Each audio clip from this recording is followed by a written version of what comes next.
says, what is the kinetic energy of the Earth due to the daily rotation?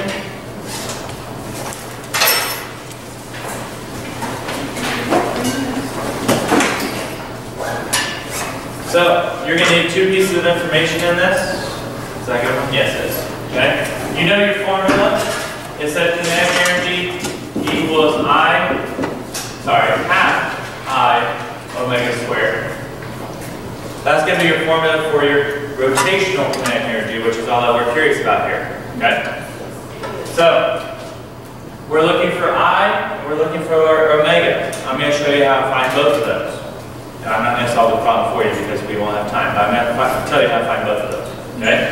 So, to find I, the normal way, what shape is the Earth? A sphere. Not a cylinder. Okay? Cupid. That's a little mr squared. Do you have your mass? Yes. Do you have your radius? Yes. Can you find your moment of inertia? Yes. Yeah, I'm sure you guys can. Okay? You would just plug that in for I. Omega has to be in what units?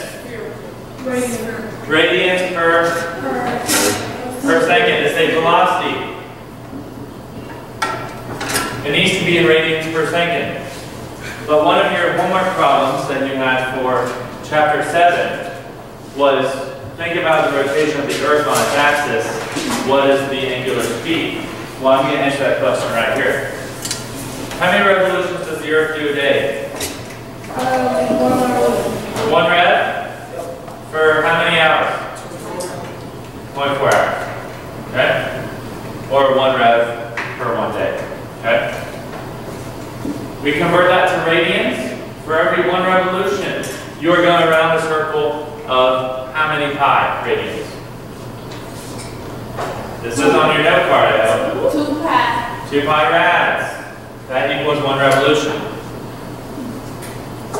If you stop now, you would know how many radians per hour you were going. No. And now you just change hours into seconds. 1 hour is 3,600 seconds. Just plug that answer in and you will be done. Okay? Yeah, if you need a note card, there's a couple right here. Are these yours? Let's take them. A couple here, some up here. You may have 1 million, as long as you use them one time.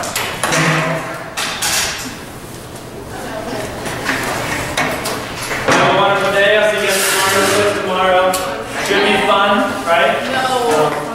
You guys will be fine. Try every question. I had some blanks on this last one. I did. It wasn't necessarily in this class.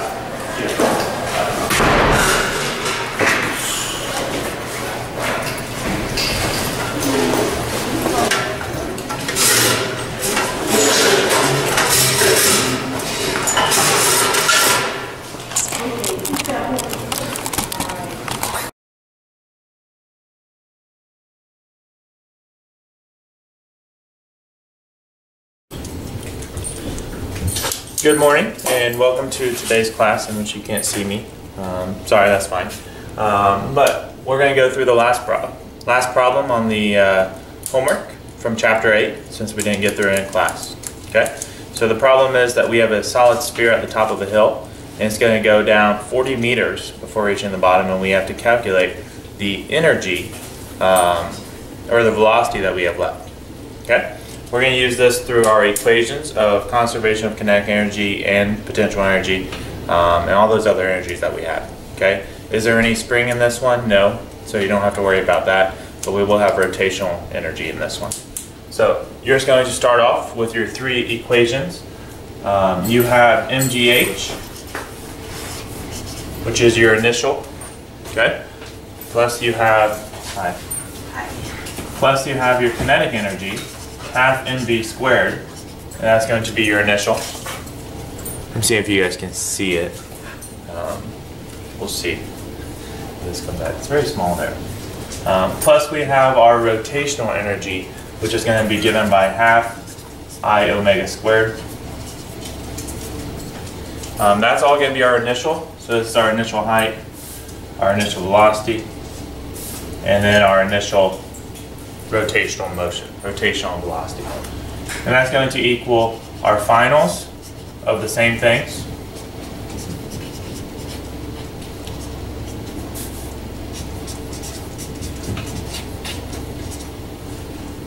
Okay. First thing that we're going to do to make it easy, though, is we are going to determine which parts of this go to 0, just so that we can save some room and I can write a little bit larger. Okay. So first thing we know is that the sphere is 40 meters on a hill. So we will have our potential energy in this case. Our initial velocity, though, since it's just sitting there, is going to all go to 0. So all of this is going to go to 0. If we think about if it's rotating at the top, there's 0 rotational motion because it's just sitting there. So we can once again get rid of our rotational motion. And that's going to equal mgHf, which is the potential energy at the bottom of the hill. Because we notice at the very bottom the height is 0. That's 0. So therefore the whole thing is going to go down to 0. So now I'm going to write your equation a little bit bigger to make sure that you guys can see it. And then we're going to go step by step and see how do we get rid of our masses. What do we do about this over here since we aren't given that information. So we'll write a little bit bigger. We have our potential energy initial equals our kinetic energy final plus our rotational energy final. Okay? So after that, since we don't have a mass or the radius of the sphere, what we need to do is try and cancel those units out. So in this case, we have mass, we see I omega, and we have to get rid of that. The two equations that you're going to do to get rid of that is I equals a solid sphere is given by 2/5 mr squared. I'm just putting it lowercase so that you can see that they're the same there. Okay? And then omega, we have to think about how to get rid of omega, our final. If we think about what that means, and we're looking for velocity, then we would want to convert our angular speed into our linear velocity. To do that, you just use Vt equals omega r, and you solve for your omega in this case, so you will get omega equals Vt over r. Okay? Let me show you, if you can't see, what we are doing. I don't know. Just to catch you up, just in case you couldn't see. Gosh, you could push pause there, probably. Okay, so we're just going to plug these in. So we'll start on the left-hand side, write exactly what we had before. MGH.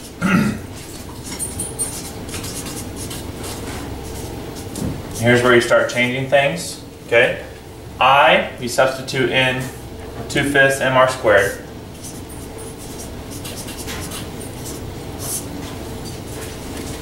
And then we substitute in what omega f was, which is right here.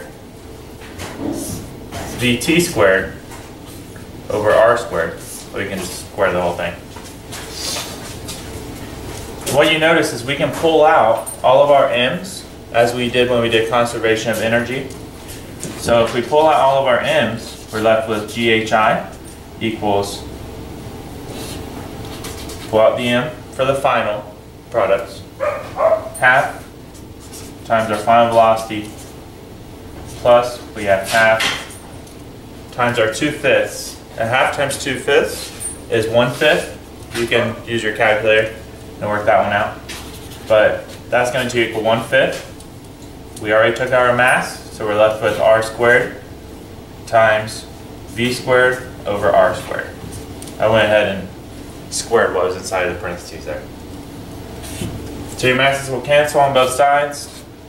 And as you notice, your r squareds are going to cancel.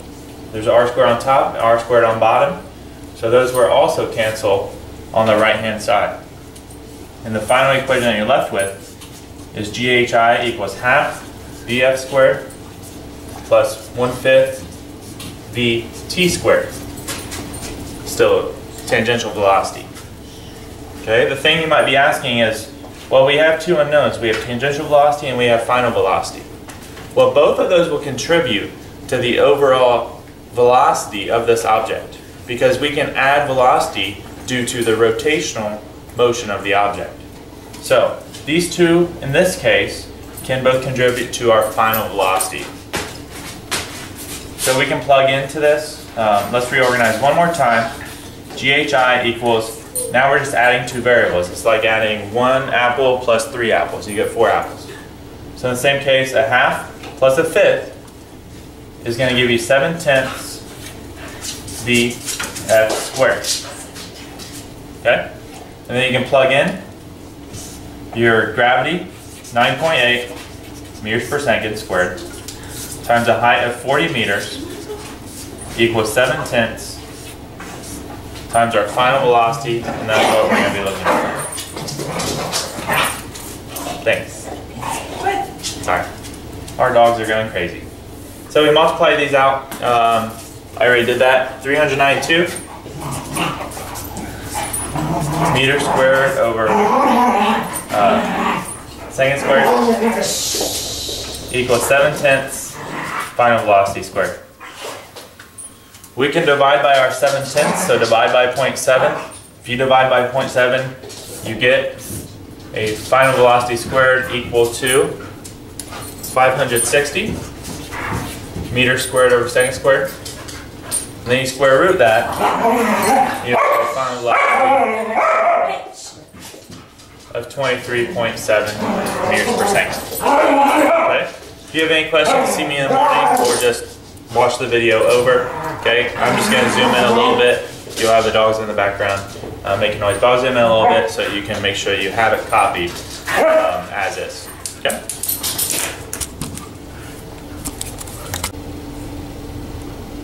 No.